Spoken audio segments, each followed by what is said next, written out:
Et donc salut à tous, c'est Rubinoff et bienvenue dans ce semi-vlog car tout simplement vous n'allez pas me voir, je vais juste quelques fois interagir avec une voix off. Donc cette fois-ci on est allé au Seaquarium Institut Marin du Crau du Roi et je vous ai tout simplement filmé quelques images sans intervenir car c'est pas comme un vlog d'un parc d'attraction ou quoi. Là j'ai surtout profité et je voulais pas trop parler, je voulais vraiment profiter du calme qu'il y avait et profiter de cet instant.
Donc dans cet aquarium où il y a le requin, il y avait aussi une tortue marine comme vous pouvez voir.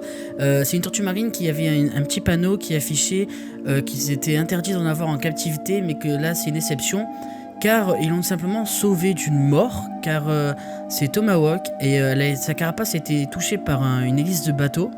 Elle avait été ouverte et du coup il y a une bulle d'air qui est rentrée dans sa carapace et dans ses pattes, tout ça. Donc elle ne peut pas être relâchée dans la nature et c'est pour ça que des fois elle le tient bizarrement car elle a la bulle d'air qui peut bouger en elle. Et aussi à l'arrière de sa carapace, je sais pas si vous avez vu, ils ont mis des plombs pour qu'elle puisse tenir sous l'eau car sinon elle flottait à la surface. Et donc c'est une tortue qui ne pourra malheureusement jamais retourner à l'état naturel et qui sera obligée d'être gardée dans ce seaquarium. Il faut savoir qu'il faut une grosse prévention sur tout ce qui est plastique, sur tout ce qui est environnement, ce qui est très bien.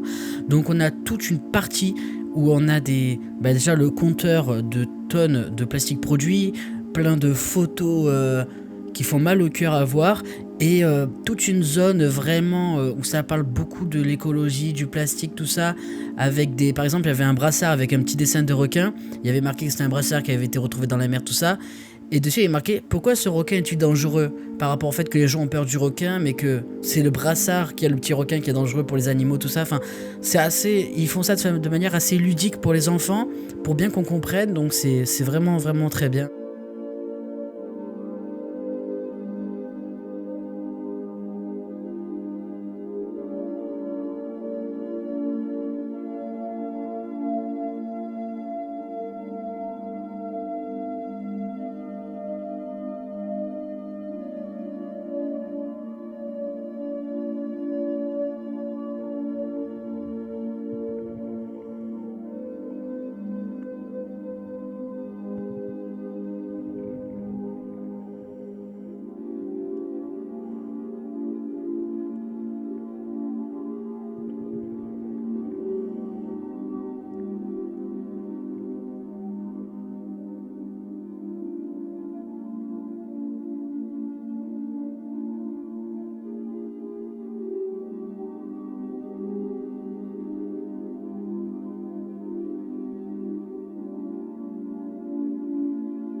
Donc cette magnifique visite s'est terminée par un toucher de roussette. C'est magnifique, c'est incroyable à faire.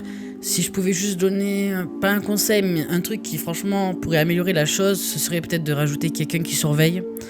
Car les enfants sont très agités, on va dire. Les parents, quelquefois, les arrêtent, mais quelquefois les laissent faire. Et les roussettes, ça se sent qu'elles sont pas... Elles se mettent dans un coin où on peut pas les atteindre. Donc il faudrait peut-être rajouter une personne qui soit là pour surveiller. Mais bon, après, c'est au rôle des parents de le faire, mais des fois les parents ne surveillent pas, tout ça. Donc bon, c'est assez dommage ce point-là, parce que vraiment les enfants étaient plutôt respectueux sur ce point-là. Mais sinon, à part ça, c'est une très bonne expérience de pouvoir toucher une roussette. Et donc voilà les gars, cette vidéo touche à sa fin. J'espère qu'elle vous aura plu. N'hésitez pas à liker, commenter et partager cette vidéo, car ça ferait extrêmement plaisir. N'hésitez pas aussi à vous abonner, car c'est ce qui fait vivre la chaîne. Le Sicorium, l'Institut Marin des Crocs du Roi, est une très bonne expérience. Je vous recommande fortement d'y aller si vous êtes en vacances dans le sud, ou si vous y habitez et que vous n'y êtes jamais allé. Vraiment, pas de regrets, et voilà, allez-y, la tête baissée, n'ayez crainte. Donc voilà les gars, c'est la fin, j'espère que ça vous aura plu. Et du coup, on se retrouve la semaine prochaine pour une prochaine vidéo. Je vous dis ciao!